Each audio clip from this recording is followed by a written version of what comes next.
Okay, so now let's go behind the scenes and let's start analyzing some golf swings and looking at some release types and relating it to how we use the new mechanics of the golf swing to describe exactly what's taken place.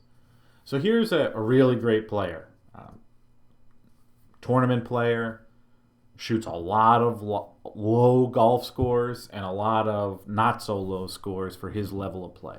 So there's some definite issues, especially in the directional aspect. Hits the ball plenty far, but direction is a real concern. So before we get into talking about it with the new mechanics, let's just scroll through the swing really quickly so you can get an idea. Use the Gears avatar. So there would be impact. If you just took a picture of that and put it on a postcard, people would like it. I left the ball in there so you can get an idea. Scroll through that one more time.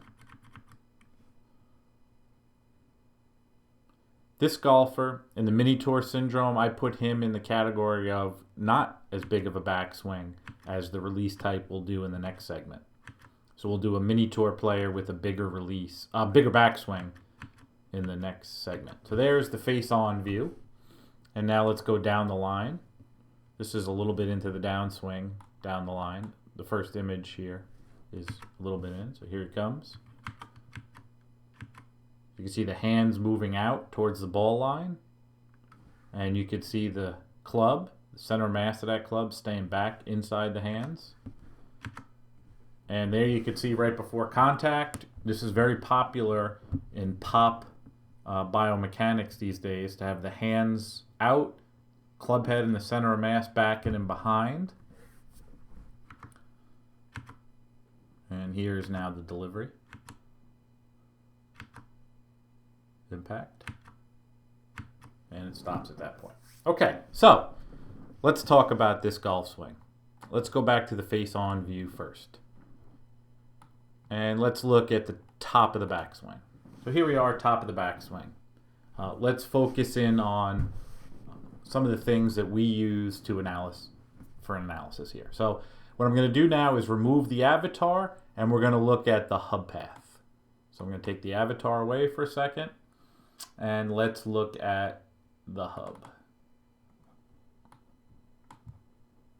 Bear with me for 1 second. Got a bunch of screens going. Okay, so here is that same swing, now in a Jacobs 3D setting. So here's the hub. Let's look at some general observations as we take our first peek. First is, and you know what, we will bring the avatar up so you can see that next to it. So real quickly, first thing we're going to look at, and this is something you could do when you're looking at video and things like that, is top of the backswing, where the center of mass of the club is, where the hands are, how far this club has traveled relative to the hub path. So when we look here now, you'll see that the club is not at parallel. If you go back to the Alpha Clock show, one of the shows we had, we talked about how it goes around the clock. So right here, you can see that this club is in the shorter backswing category of our mini tour syndrome. When we watch how the club comes around, we're also going to start to take note of just how flat that hub path looks right there. I mean, that is super duper flat. You take a look at the hub paths I put in the elements of the swing book, you can see really flat. So you can see the movement of the club is very flat down at the bottom, which would make sense for the directional trouble that this golfer is having. When the club is in this location, early on in the downswing, relative to the hub, the resistance to twisting, like I talked about in segment 1, is not quite going to be at that I static, and it's definitely not going to be rotating around its mass center. So because of where that club is probably rotating somewhere in between. So if we look at our rotational resistance graph for this particular golfer, let's bring that in. As I expected, when we look at this. So this solid orange line represents I static. So in a typical analysis that you've seen on the internet or whatever, this was the assumed rotational resistance the whole entire swing. The fact that this yellow line, this is the I actual, so this is the I dynamic, you can see it's only at that line for one particular point in the swing. So to have an analysis where you keep it at I static takes out everything in the golf swing that's the meat and potatoes of it in this area and this area.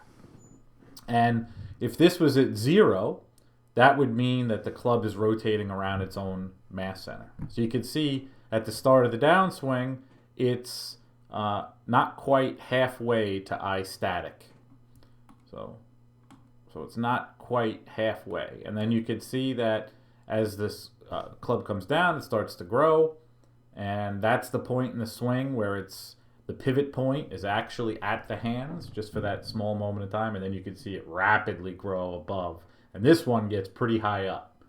So due to the flatness that you saw down at the bottom. So this golfer is going to have a tough time managing the angular motion of the club down at the bottom. There's no question about it. If you left yourself in this I static environment, you might think a free release is going to happen and all that stuff. But when you start to see this and you see that flatness down at the bottom, let's go to...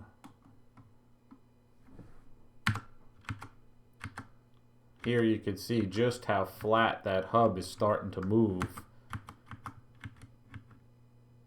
And you can notice that midpoint of the grip is really moving downward at that particular point. You could see all the angular troubles because that handle, right, is still being pushed forward at a pretty intense level.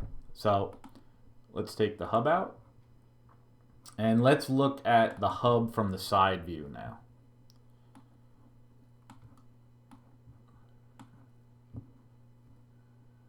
We're going to remove the front view for a second. Just bear with me. So here's the side view of this Mini Tour Syndrome E swing. And I want you to notice what's happening down at the bottom. When we start to look at, this is actually, we're looking from the target back.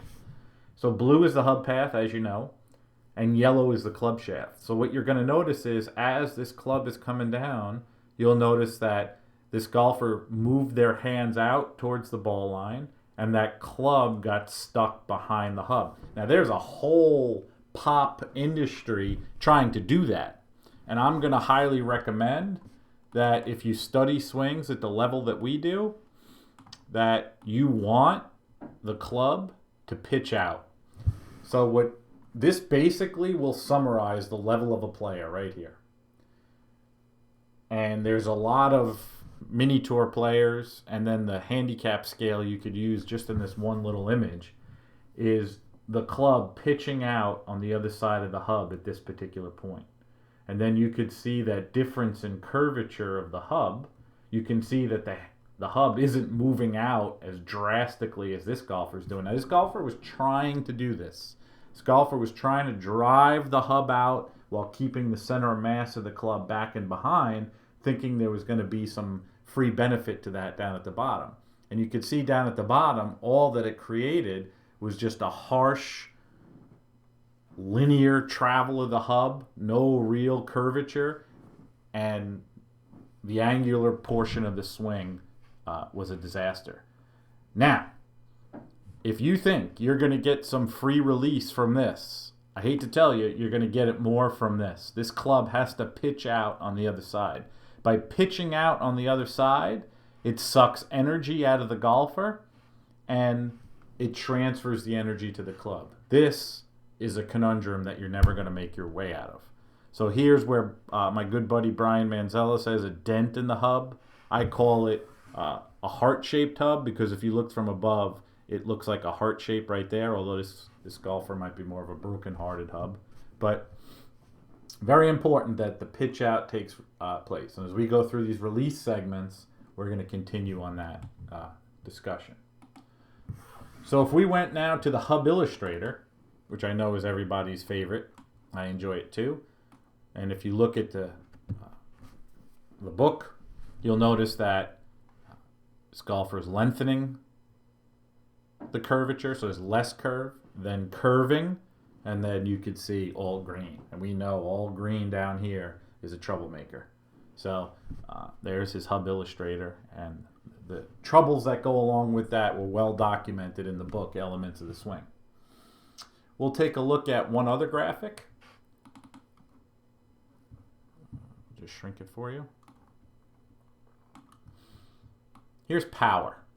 Now, we define power in our mechanical setting, in a mechanics area for the club. We described it in the Elements of the Swing book as the rate at which you're doing work to the club. So work was over a distance, and power is the rate that you're moving it over a distance. The easiest way to think about it is if you're bench pressing, the bar is sitting on you, and then you hoist it up.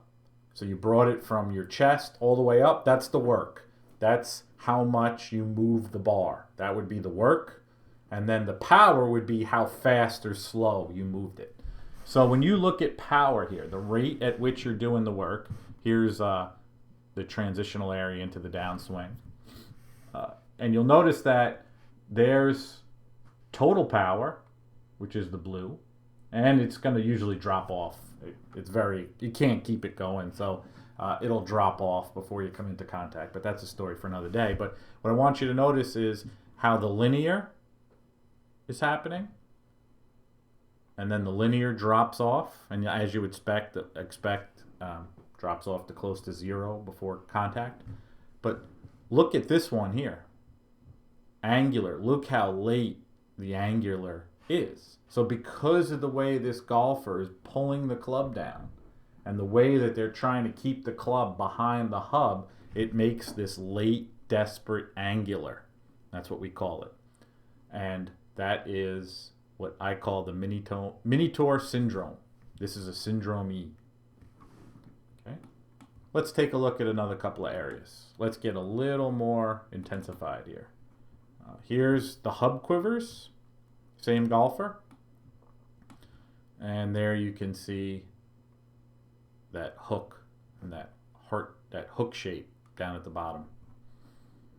If you don't think that's going to affect the center of pressure that everybody's trying to make on these mats, you're mistaken. Okay. A little more of the nitty gritty. Here's the downswing. And let's spin it around here. So here's the downswing, and now we're going to have the ability to move this around in the software program here. So look how flat. Let me zoom out a little bit.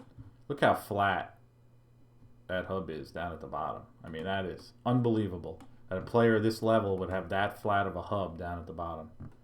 And they start to spin it this way. So there's your center of mass. So for the center of mass club, there's the actual center of mass of the club.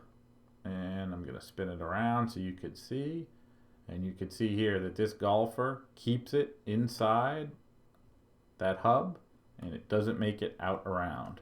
So what they have to do is they have to really dent or heart shape that hub path. So if I spin it like this, this is what I mean by the heart-shaped hub path. You can see that heart shape.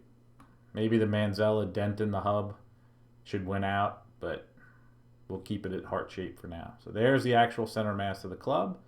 And then when I turn it this way, you could see green is the club head path, black is the center of mass path, and red is the hub path. And you can see that hub is working hard.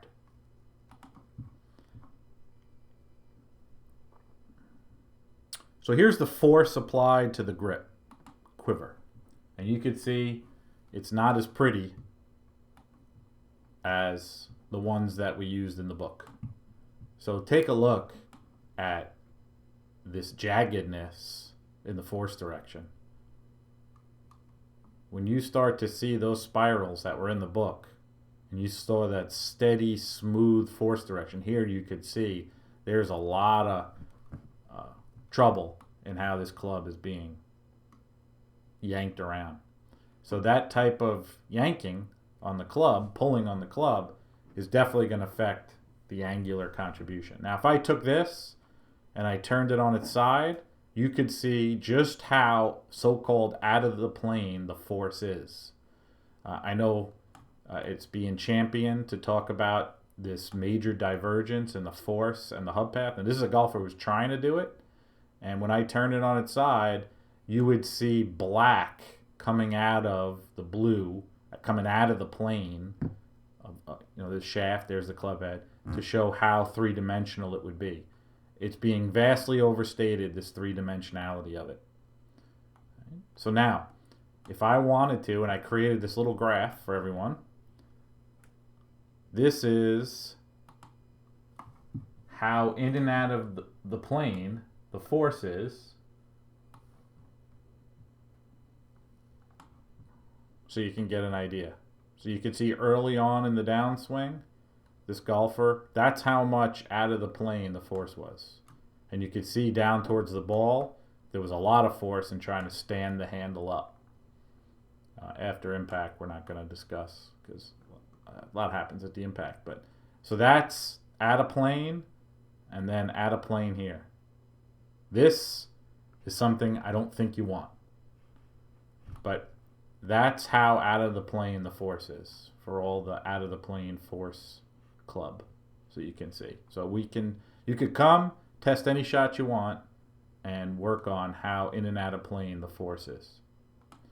So that was our look at our first golfer, the first segment.